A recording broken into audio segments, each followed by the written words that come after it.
Everyone, today we will discuss about Science chapter 17, Refraction and Dispersion of Light. Before refraction, we have already discussed in previous chapter what is the reflection of light.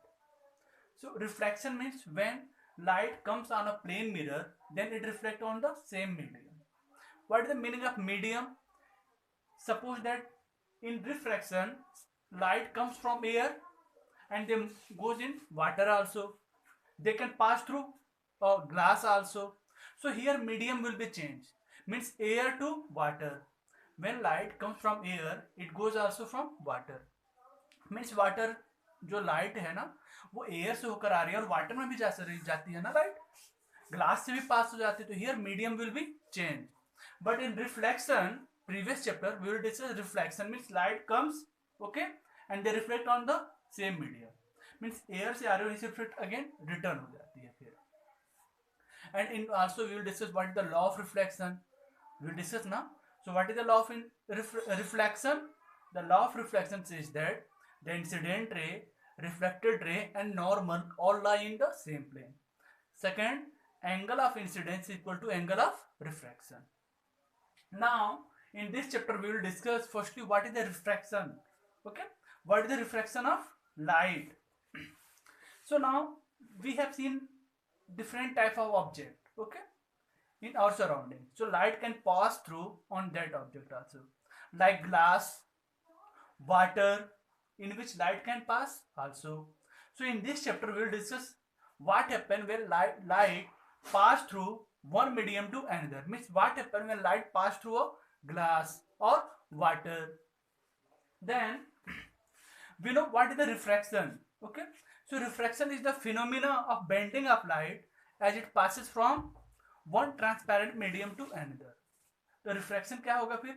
एक ऐसा phenomena है जहां पे एक light क्या होती है, bend हो जाती है when it moves from one medium to another medium. पे बेंड हो जाती है, या तो ज्यादा बेंड हो या तो फिर कम बेंड होती है वो, बट वो बेंड हो जाती है when it moves from one medium to another medium. That is known as the refraction. Like this, suppose करिए जो बाहर का पूरा है ना, क्या ले लिया, एयर ले लिया, ठीक है ना. ये लाइट रेज आ रही है और ये ग्लास स्लैब है. When light comes from air to glass, ये हमने सीधा एक परपेंडिकुलर नॉर्मल ड्रॉ किया हमने, okay. So when light comes from air to glass, तो क्या हो रहा है, नॉर्मल की तरह बेंड हो जा रही है ना वो, ओके. तो so you have to remember when light comes from air to glass, तो क्या होती है वो नॉर्मल की तरफ से बेंड हो जाती है. एंड व्हेन ग्लास से अगर एयर की तरफ आ रही है तो क्या हो गया, फिर नॉर्मल से अवे हो जाती है. फिर अब हमने यहाँ लिखा डेंसर और रेयर लिखा हुआ है.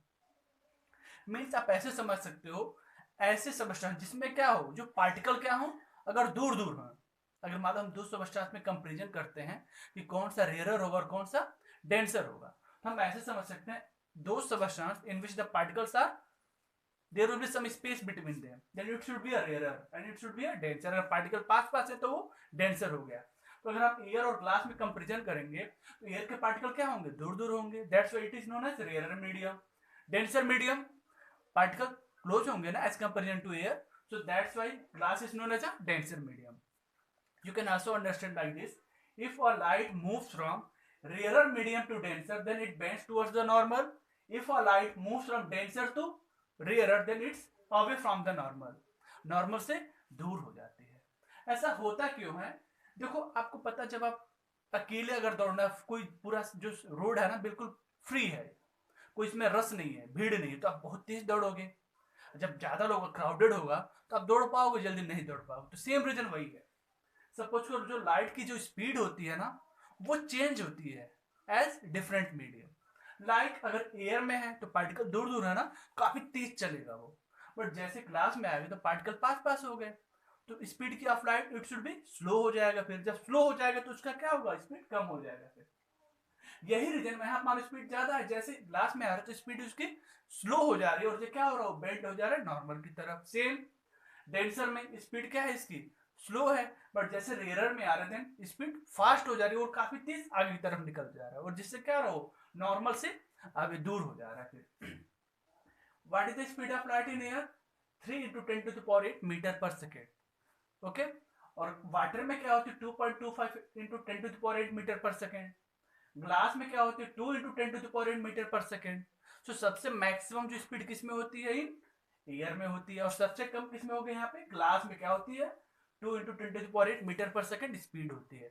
That is the reason. Okay, हम देखते हैं ना, अगर ग्लास में पेंसिल रखते हैं ना, अगर वाटर पड़ा हो चाहे ग्लास में पेंसिल रखते हो, अगर देखोगे तो क्या होगा, वो बैंड दिखाई देगा फिर या फिर due to refraction of light. अब ग्लास में वाटर रखो, उसमें एक नींबू डाल दो, lemon, then what will you see, जो नींबू का साइज ना बढ़ जाता है। फिर कॉइन डालते हैं अगर ग्लास में वाटर पड़े तो समय ऐसा लगता है थोड़ा ऊपर ही दिखाई दे रहा है। अब जाते हो स्विमिंग पूल में नहाने के लिए ना, तो क्या होगा, हमें ऐसा लगता है, देखने से बाहर से ऐसा लगेगा कि पानी तो बहुत ऊपर है, बट उसमें जाने के बाद पता चलता है कि वो कितना डीप है। वो ऐसा चीज क्यों होती है, due to refraction of light. Pencil भी हमें ऐसा क्यों दिखाई दे बेंड हुआ, due to refraction of light. और रिफ्रैक्शन क्यों होता है, because the speed of light will be changes from one medium to another. जैसे वन मीडियम से अनदर मीडियम में जाते हैं, then the speed of light will be change. Now here refraction through a rectangular glass slab. अगर मान लो rectangular glass slab, then what happen, rarer denser again rarer. So आपको याद रखना है, जो ये रे होती है ना, इंसिडेंट रे कहते हैं, और ये क्या होगी, रिफ्रैक्टेड रे। सो यहाँ पे भी ये क्या, इंसिडेंट रे, नॉर्मल और इंसिडेंट रे के बीच में जो एंगल बने वो क्या कहलाता है, एंगल ऑफ इंसिडेंस। अगेन ये इंसिडेंट रे है, रिफ्लेक्टेड रे दिख रही है, and normal and reflected ray के बीच में जो एंगल बने that is known as angle of refraction. Again ये जो रेज आ रही है ना यहाँ पे, अगेन ग्लास से बाहर आ रही है, ये क्या कहलाएगी, इमरजेंट रेस। इमरजेंट रे क्या कहलाएगी, इंसिडेंट रे, रिफ्लेक्टेड, और ये ray this is known as a emergent ray. The angle between normal and emergent ray is known as angle of emergence. Is it clear? इसमें एक और word आता है, खैर आपकी बुक में नहीं दिया है, lateral displacement. What is the lateral displacement? देखो इंसिडेंट रे को अगर हम सीधे आगे की तरफ बढ़ाएंगे ना तो यहाँ पे आएंगे, और emergent ray this one. So the distance between incident ray and emergent ray is known as a lateral displacement. और यही जो lateral displacement है ना, जिसकी वजह से हमें क्या, कोई भी चीज ऑब्जेक्ट जो क्या थोड़ा सा एग्जैक्ट पोजीशन पे नहीं दिखाई देता अगर वो वाटर में है, ठीक है ना, या ग्लास के थ्रू अगर हम देखते हैं तो क्या होता है, वो थोड़ा सा ऊपर दिखाई देता है। आप अपने बुक पे जो वर्ड है ना, अगर ग्लास स्लैब रखोगे ना, वो थोड़ा ऊपर दिखाई देते हैं, why, due to refraction of light. So आपको याद होना चाहिए, ये क्या है, angle of incidence I, angle of refraction normal और रिफ्रैक्टेड रे के बीच में जो बना हुआ एंगल है, and angle of emergence normal और इमरजेंट रे के बीच में बने हुए एंगल। और लेटरल डिस्प्लेसमेंट क्या है, इंसिडेंट रे और इमरजेंट रे के बीच का जो distance that is known as lateral displacement. Next one is refraction through a prism. अभी तो हमने ग्लास स्लैब के थ्रू देखा व्हाट इज द रिफ्रैक्शन। अब एक प्रिज्म अगर हमने ले लिया, then what happen, again same process, incident ray and normal, it should be angle of incidence. ये देखो रिफ्लेक्टेड रे एंड नॉर्मल के बीच का angle that is known angle of refraction. Okay, and then one is the emergent, angle of emergence, what is the, ये emergent rays हो गई ना third वाली, देखो एक 1 2 और third, angle of emergence between normal and angle emergent rays, that should be angle of emergent. अब देखो एक आता है एंगल ऑफ डेविएशन, क्या कहलाएगा, इंसिडेंट रे को ऊपर की तरफ बढ़ाया और इमरजेंट रे को, तो दोनों कहीं कहीं पे कट कर रहा है ना, तो there will be one angle also create, that is known the angle of deviation कहलाता है।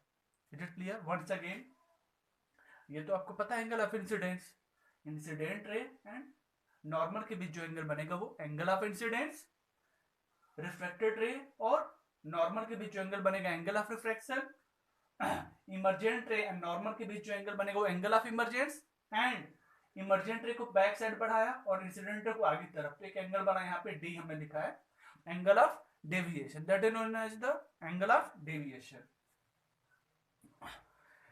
नेक्स्ट वर्ड आता है what is the dispersion. Okay, that is very important. Okay, आप देखते हो ना रेनबो वगैरह फॉर्मेशन होते हैं, ऐसा क्यों होते हैं, due to dispersion of light. So what is the dispersion, the splitting of white light. जो व्हाइट आपको हमें देखते हैं, जो सन की जो लाइट आती है वो क्या होती है, व्हाइट कलर होती है, तो उसको वो भी ना बहुत सारे कलर से मिलकर बनी होती है व्हाइट कलर। जस्ट तो अगर व्हाइट कलर क्या होता है, अपने कॉन्स्टिट्यूएंट कलर में डिवाइड हो जाते हैं, that is known as dispersion. So what is the dispersion, the splitting of white light into various color is called the dispersion। and white light ये जा रही हो ना, अगर ग्लास स्लैब में देखेंगे तो यहाँ पे बहुत सारे डिफरेंट कलर में दिखाई देंगे, वही क्या कहलाएगा हमारा, डिस्पर्सन ऑफ लाइट। ओके, होता क्या इसमें सबसे नीचे क्या होता है, वायलेट बहुत ज्यादा नीचे की तरफ आ जाता है, ठीक है ना, एंड रेड क्या होता है, कम डिवेटेड होता है। क्यों, इसकी स्पीड क्या होती है फिर, ज्यादा होती है फिर। Okay, that is the wire. यहाँ देखो एक विब्ग्योर वर्ड आता है। Okay, I have written once again here, V I D G Y O and R, VIBGYOR. V for violet, I for indigo, B for blue, G for green, Y for yellow, O for orange, R for red. Okay, so these are the color जिनको हम क्या कहते हैं, rainbow भी देखते हैं ना ऐसा। अच्छा देखो, रेनबो जो होता है ना, ऐसा rainbow formation due to dispersion of light. अब कोई पूछता है, if anyone ask you why rainbow will be formed, then what will you say, due to dispersion of light. What is the dispersion, the splitting of white light into different color, that is known as the dispersion of light. Okay, so these are the dispersion. अब suppose कर, जो अगर suppose करो morning के समय अगर बारिश हो रही है तो रेनबो किधर फॉर्म होगा, देखो जिधर सन की लाइट होती है उसके अपोजिट डायरेक्शन में ही रेनबो फॉर्मेशन होता है। सपोज कर अगर मॉर्निंग के समय तो सन कहाँ ईस्ट साइड रहेगा ना, तो रेनबो किधर फॉर्म होगी, अगर आपको देखना हो तो वो वेस्ट साइड में होगी। सपोज करो इवनिंग के समय बारिश हो रही हो, ठीक है ना, यानी कभी भी आप देखो जिधर सन रहेगा उसके अपोजिट डायरेक्शन में ही रेनबो फॉर्म होगा। इज इट क्लियर, तो ये चीज आपको याद रखना है। रेनबो क्या होता है, एक स्पेक्ट्रम होता है जिसमें क्या होता है, जो white light convert into different colours. अब कलर कौन कौन से हो गए हमारे पास, violet, indigo, blue, green, yellow, orange and red. V I B VIBGYOR, क्या पढ़ेंगे इसको, VIBGYOR, V I B G Y O R, mean violet, indigo, blue, green, violet, orange और येलो एंड येलो। देखो violet, indigo, blue, green, yellow, orange और red. सबसे top पे कौन सा होगा, रेड, और सबसे नीचे कौन सा आएगा आपका, violet colour. Is it clear, so I think जो टॉपिक था ये क्लियर हो गया है, ठीक है ना। एक बार और देख लो, पहला क्या था हमारे पास, रिफ्लेक्शन थे ना। So what is the reflection of light, okay, and due to speed of light, इसे हम देख रहे थे यहाँ पे। Okay, so reflection of light, जो when light comes from one medium bend into another medium, their direction will be changed from one medium to another. The speed of light is this. Okay, their speed will be changes when the medium will be changed. What is the rarer medium and denser medium, when those medium in which the speed of light is maximum, it is known as a rarer medium. और जिसमें क्या होगी, those medium in which the speed of light is as compared to rarer, the speed of light it will be minimum, okay, in denser medium. Here angle of incidence, angle of refraction, angle of emergence, okay, and lateral displacement, the distance between incident ray and emergent rays.